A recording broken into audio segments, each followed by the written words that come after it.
pekerja atau sesiapa yang berada di bawah tanggungjawab kita. Contoh kita majikan. Tak payah tengok orang lain, pekerja kita dulu. Contoh wang syarikat nak keluarkan duit zakat, contoh kan, zakat perniagaan.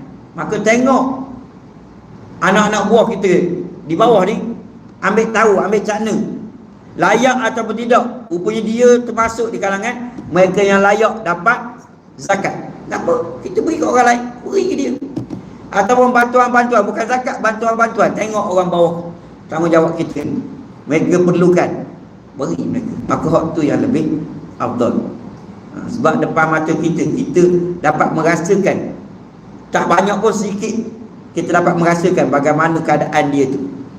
Contoh mak dia terlantar di hospital, dia bekerja dengan kita, dia pun tak ada semangat nak kerja dengan apa, mikir mak dia di hospital, nak tanggung bed hospital sebagai contohnya, duit tak cukup. Kita ringankan beban dia, ataupun kita gunalah apa cara untuk